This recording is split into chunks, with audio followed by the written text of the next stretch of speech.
Hello everyone, this is Shweta. मेरा नाम है इंद्र और आप देख रहे हो श्वा व्लॉग में आपका स्वागत है। Welcome to channel. हमारे खान सर का एक नया वीडियो आ चुका है। अभी नया कुछ ज्ञान मिलेगा हमें। दसॉल्ट मिराज 2000। आइए पढ़ाई पे फोकस करो, पढ़ाई पे, नॉलेज। चलो देखते हैं।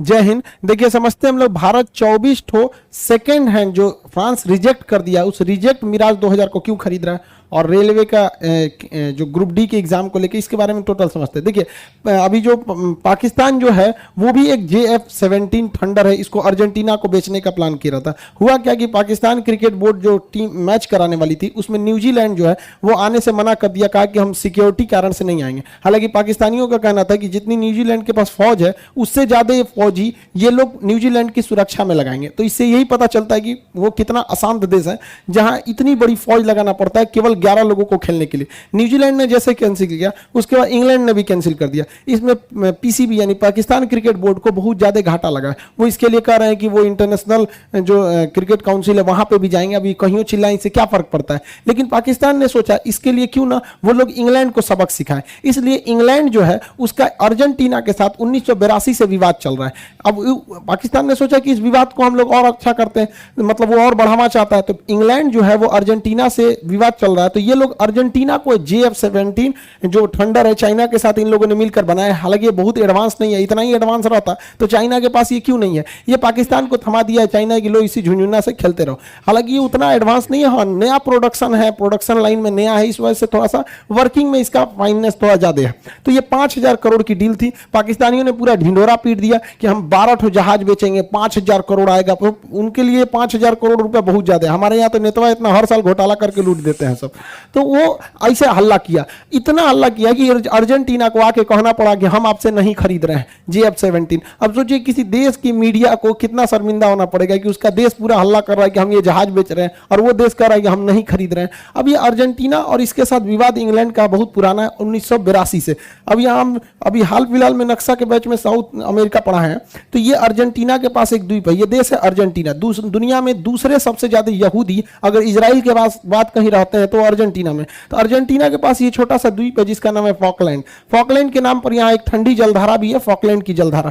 तो इस पर अधिकार है ब्रिटेन का। अब यहां से ब्रिटेन यहां पर कैसे अधिकार किया है, तो यहां पे इस आइलैंड पर उसका शुरू से कब्जा है। अब ब्रिटेन का तो यहाँ डिगो गार्सिया पर भी कब्जा है यहाँ पर, क्योंकि उसने भारत को आजाद किया, डिगो गार्सिया को नहीं किया। फ्रांस का यहाँ रियूनियन द्वीप पर अधिकार है। तो ऐसे बहुत सारे लोग पे सब बहुत कब्जा करके रखा है। तो 1982 में अर्जेंटीना ने क्या किया, इस पर युद्ध कर दिया और कहा कि ये मेरा होगा।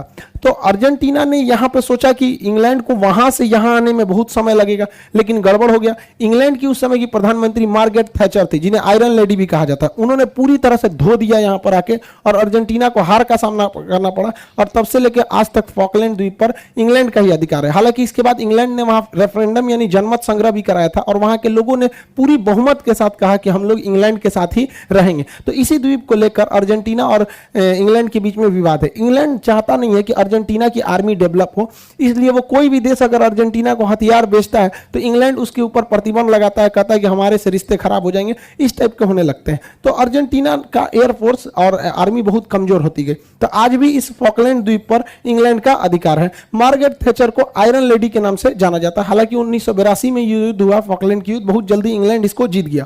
अब अर्जेंटीना जो है वो किसी देश से अगर टैंक खरीदने जाएगा तो इंग्लैंड उस पर कहता है कि अगर उसको बेचेंगे तो हमसे रिलेशन खराब होगा। इस वजह से अर्जेंटीना की एयरफोर्स बहुत ही कमजोर हो गई। तो उसको चाहिए था एयरफोर्स के लिए लड़ाकू जहाजें। अब कोई देश तैयार नहीं, अमेरिका, ब्रिटेन, फ्रांस ये सब एक दूसरे के एलाइज हैं, ये देने को तैयार नहीं थे।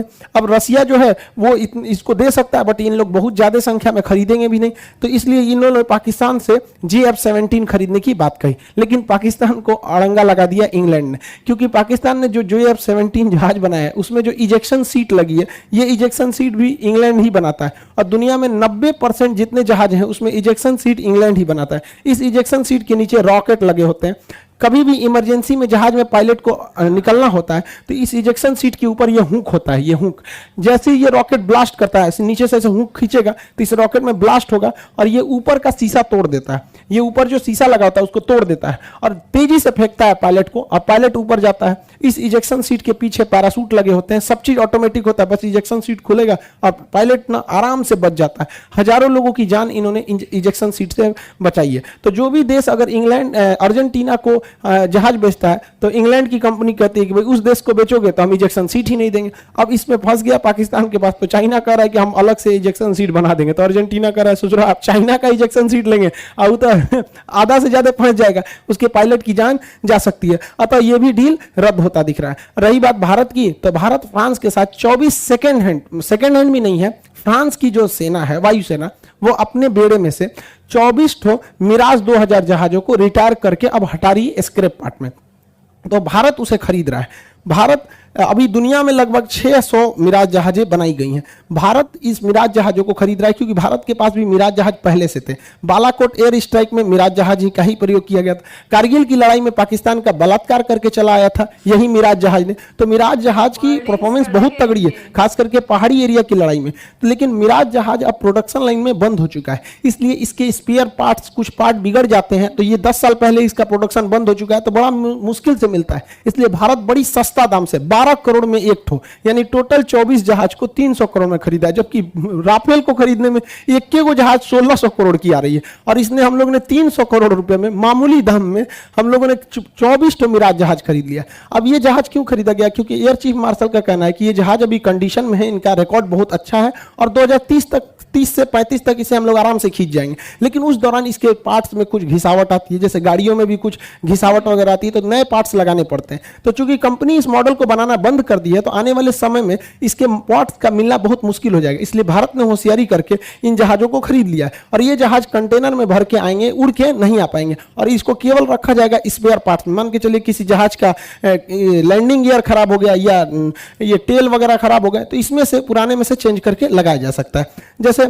इसके अंदर जो भी प्रोडक्शन ऐसे इसके स्पेयर पार्ट्स में बहुत सारे पार्ट्स लगे होते हैं जहाजों में। अब जहाज जब कंपनी ने मॉडल बंद कर देती है तो उसके पार्ट्स मिलना भी मुश्किल हो जाता है। जैसे अभी आप खुद सोचिएगा नोकिया 1100 का कोई पार्ट्स ढूंढना नहीं मिलेगा क्योंकि वो बंद हो चुका है मॉडल। सैमसंग का नोकिया का जो पुराने मॉडल थे 30, 32, 16, 80 ये सब जो मोबाइल चलते थे उस समय का जो स्क्रीन टच वाला, उसका अगर कोई पार्ट्स बिगड़ जाएगा अब नहीं मिल पाता है मुश्किल से। तो एक ही रास्ता है, दूसरे मोबाइल में से निकाल के दुकानदार आपको लगा देता है, उस पहले से रहता है। इसलिए भारत 24 जो जहाज खरीद रहा है उड़ने के कंडीशन में नहीं है, केवल इसलिए खरीद रहा है कि उसके स्पेयर पार्ट्स लगाए जा सके। क्योंकि जब मॉडल नंबर बंद हो जाता है तो बड़ा मुश्किल से वो चीज मिलता है। अब कोई एग्जाम्पल पे समझाते हैं। हमारे यहाँ राजदूत गाड़ी बहुत पहले गांव में ये चली थी, इसका मॉडल बंद हो गया, अभी इसका कोई पार्ट्स खोजना है, नया पार्ट्स कंपनी बना ही नहीं रही है। तो एक ही रास्ता है कि पुराने गाड़ी में से अगर वो पार्ट ठीक ठाक है तो लगा दीजिए। एम्बेसडर कार, ये कार भी अब मॉडल बनना बंद हो गया इसका, अब इसके कुछ पार्ट्स बिगड़ गए तो अब आपको थोड़ी ना मिलने वाले हैं। तब आपको एक ही रास्ता है, दूसरी गाड़ी में देखिए कि वो वाला पार्ट अगर सही सलामत है तो लगा दीजिए। हम लोग के साथ यही समस्या होने वाला है। भारत का सबसे बड़ा स्ट्रेटेजिक एयरलिफ्टर जो था C-17 ग्लोब मास्टर, हम लोगों ने इसे 15 से भी ज्यादा संख्या में खरीदा अमेरिका से। बहुत बेहतरीन जहाज है, लेकिन गलती क्या हो गई कि 2015 में बोइंग ने इस मॉडल को बनाना बंद कर दिया। अब देखिए 2015 में इसको जब बंद किया गया तो अभी तो इसके पार्ट्स इजीली अवेलेबल हो जाएंगे क्योंकि दुनिया में बहुत देशों के पास ये जहाज अवेलेबल। लेकिन इन जहाजों की लाइफ काफी लंबी होती है, 50 साल 60 साल ये लोग चलते हैं। तो आप सोचिए अभी 2015 में बंद हुआ है, लेकिन 2050 में अगर इस जहाज की हमको कोई पार्ट्स की जरूरत पड़ी, सपोज कि इसका साइड का ये विलनेट उड़ गया हो या फिर एक इंजन में प्रॉब्लम आ गया, कोई एक पार्ट्स बिगड़ जाए, तो आने वाले 50 साल में कंपनी थोड़ी ना उतना बना के बची रहेगी। बोइंग तो कहती कि भाई मॉडल ही बंद हो गया, अब बड़ी मुश्किल से मिलेगा, या फिर 2 महीना वेट कीजिए। 2 महीना वेट कीजिएगा तो 2 महीना इसको ग्राउंड करके रखिए। तो वही कंडीशन, तो भारत आगे भी यही करेगा। क्या करेगा कि अगर कोई देश अपना C-17 को अगर रिटायर करेगा तो भारत उसको कबाड़ के तौर पे खरीद लेगा कि इसमें से निकाल के उसमें कस देंगे। इसी को कहा जाता है देसी जुगाड़। इसमें कोई गलत बात नहीं है, हम लोग हमेशा से देसी जुगाड़ करते हैं। हमारे यहाँ भी कोई चीज बच हो जाता है तो आदमी कबाड़ में रख देता है, अरे कोनो दूसरी चीज में आदमी लगा देगा वहां। जिस तरह ये कंपनी अपना मॉडल नंबर बंद कर देती है पुराना समझ के, उसी तरह भारत में SSC और रेलवे एग्जाम का फॉर्म निकाल देते हैं, पैसा ले लेते हैं, उसके बाद एग्जाम डेट निकालने के टाइम पे ये मॉडल नंबर की तरह एग्जाम डेट बदल देते हैं। इसके लिए स्टूडेंट्स को, टीचर को कैंपेन चलानी पड़ती है। पड़ती है। अब कल ग्रुप डी के एग्जाम के लिए कैंपेन चलेगा।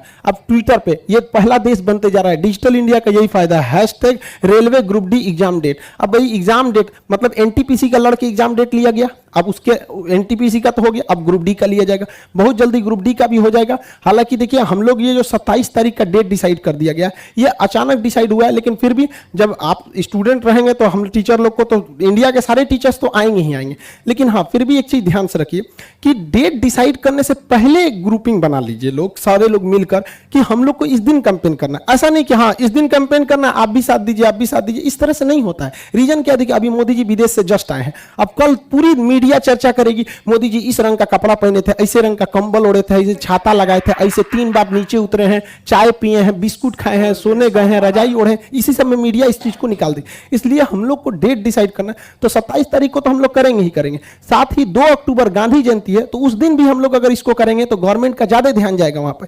तो कोशिश करना चाहिए कि पहले प्लानिंग करें कि हाँ इस दिन करना है, ना कि प्लानिंग करने के बाद सोचे कि सब लोग आए। लेकिन कोई बात नहीं, इतनी संख्या ही है, आजकल पढ़े लिखे लोगों की कोई कमी नहीं है, सारे लोग इस ट्विटर कैंपेन को सक्सेस बनाएंगे। और अगर सरकार सुन लेती है 27 तारीख को तो बढ़िया है, नहीं तो 2 अक्टूबर को हम लोग फिर करेंगे, इसको छोड़ना तो नहीं है। और वैसे भी आप लोग भी समझते हैं इस चीज को, इस साल के लास्ट तक, अक्टूबर लास्ट या नवंबर तक में तो सरकार को एग्जाम लेना ही पड़ेगा। और आप लोग भी पढ़ाई मन से कीजिएगा, क्योंकि एनटीपीसी के एग्जाम में बहुत से लड़के हमारे पास आए थे, वो कहते कि सर हम लोग क्या करें, कि हाँ होपलेस हो गए थे लोग कि एग्जाम लेगा कि नहीं, और अचानक डेट दिया तो तैयारी भी नहीं थी। आपको कैंपेन भी करना है, आपको ट्वीट भी करना है, हम सब लोग ट्वीट करेंगे, लेकिन बाबू पढ़ाई भी साथ साथ करना है। कैंपेन में आप नहीं आपको कि वो 1857 की क्रांति करना है, आपको मोबाइल से डिजिटल इंडिया है, लेकिन साथ साथ पढ़ाई भी कंप्लीट रखिएगा। पता नहीं क्यों, अगर मान के चलिए ये मौका हाथ से निकला तो फिर रेलवे जानते ही है फिर अटका देगी 5-7 साल, इसलिए इस मौके को भी जाने नहीं देना है। इसको रिवाइज भी अच्छे से करते रहिएगा। एप्लीकेशन पे भी आप लोग को पूरा साइंस के रिवीजन के लिए वहां पे भी व्यवस्था किया गया, पूरा साइंस A to Z आप वहां पे भी एप्लीकेशन पे भी रिवाइज कर सकते हैं। क्लासेज नहीं छोड़ेंगे आप लोग, जहां भी पढ़ते हैं उसको पढ़ते रहिएगा। कैंपेन तो करना ही पड़ेगा। अब तो हमको ऐसा लग रहा है कि ये रेलवे के सिलेबस का एक हिस्सा हो गया है इंडिया में। अब सारे टीचर को ये भी सिखाना पड़ेगा कि भैया देखो तुम सारा सिलेबस खत्म कर लोगे, उसके बाद तुमको एक तो ट्विटर चलाना भी सीखना पड़ेगा। ये गलत बात है, इसको सरकार को भी सोचना चाहिए। चलिए हम लोग इसको सफल बनाएंगे। आई होप आप इसे समझे होंगे। मिलेंगे नेक्स्ट क्लास में। जय हिंद। तो देखा चमाट कैसे एक्चुअली नहीं, हम इन्होंने Indians सही जुगाड़ू बोला, लोग हैं। नहीं इन्होंने सही बोला। लाइक हम ये चीज़ है ना बचपन से देखे आ रहे कि घर पे कोई भी चीज़ होती है ना, मम्मी सीधा बोल देती अरे ये रख दे तेरे स्कूल प्रोजेक्ट में काम आएगा, ये रख दे इसमें काम आ जाएगा। फटे हुए कपड़े भी अरे इसका मैं पर्स बना दूंगी छोटा, वो दे देना स्कूल में, यू नो बहुत सारी चीज़ें, जैसे कि टी शर्ट के पोंचे तो बहुत टी शर्ट के पोंचे, वो शार्पनर और पेंसिल का वो जो रहता है ना पार्ट, मतलब वो ऐसा करते तो जो निकलता है ना उसका, तो उसका फ्लावर पॉट बना देते, मतलब बोलते हैं ना बहुत सारी चीजें। और वैसे हम इंडियन जुगाड़ है, उसमें वही है, वो जहाज लेंगे एकदम कबाड़ी के बाड़ में और चलाएंगे 10-15 साल स्पेयर पार्ट बदल के। बट नहीं हुआ, एक्चुअली सही बोला, क्योंकि कंपनी बंद हो रही है तो हम क्या करें। फिर आगे देखिए, फिर उल्टा नए जहाज खरीदो, जब बड़ा इन्वेस्टमेंट करो, इससे जब से छोटा इन्वेस्टमेंट करके रखो और आगे और चलाए, तब तक और खरीद लेंगे जहाज, तब तक और बहुत कुछ नया आ जाएगा। तभी मतलब तो और इंडिया में पता नहीं और कितने जहाज बनने शुरू हो बहुत सारी चीजें इंडिया में बनाएंगे अभी थोड़ा टाइम बाद अच्छे जहाज, बहुत सारी चीजें होंगी। But it's good, like waste in the best हो गया ये। लेकिन तो गलत क्या यूके गलत करता है ऐसा नहीं करने है, चीटिंग नहीं करने। अभी चाइना बनाएगा सीट, संभल के रहना guys, you never know. Argentina से मना कर दिया, हम नहीं ले, हमको चाहिए ही नहीं, हमें मैच भी नहीं खेलना। अरे नहीं, ऐसा मैच पे दुखते अपने हाथ में चल रहा है, बुरा लगेगा। जो भी हो, चलो फैक्ट है। हमारे वीडियो को like, subscribe, share, comment, click on the bell icon. Bye.